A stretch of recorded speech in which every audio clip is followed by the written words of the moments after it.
Thank you, Leska and Corlin. My 2.5 minutes, Minister. I've only time to make a few brief comments. First, Ukraine. Just this afternoon, we met the Ukrainian ambassador for an exchange of views.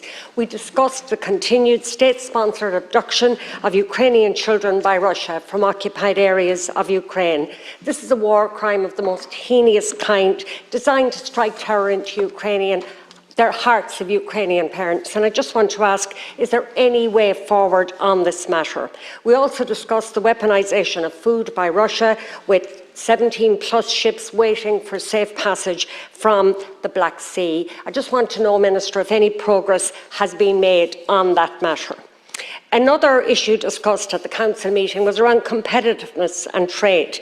We now have the Net Zero Industry Act, the European Critical Raw Materials Act and the Temporary State Aid Framework. Last week we had President Biden here. I'm just wondering, was there any discussion with the President around the impact of the Inflation Reduction Act on Irish business?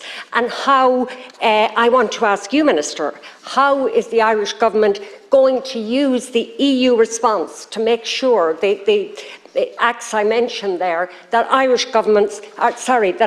business does not lose out on the proposals from the US on the Inflation Reduction Act? And finally, Minister, an issue that the European Council didn't deal with last March, they dealt with back in 2011, but one that's really important for Irish citizens, and that is the workings of the Cross-Border Healthcare Directive.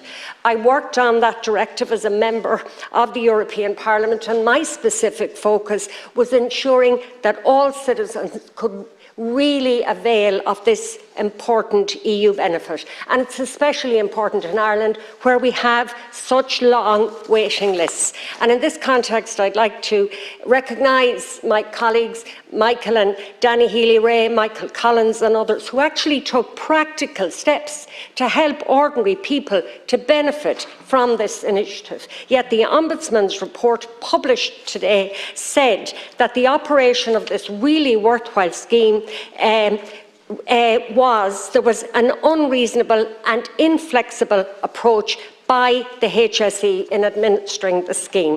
Many people don't fully realise the value of the scheme, and that regardless of your income, you have equal access to treatment abroad. But because of the way the HSE has operated it, some patients have had to fight to be reimbursed for legitimate costs they had incurred. Minister, I want to ask you, will you take on board all the recommendations from the Ombudsman's report?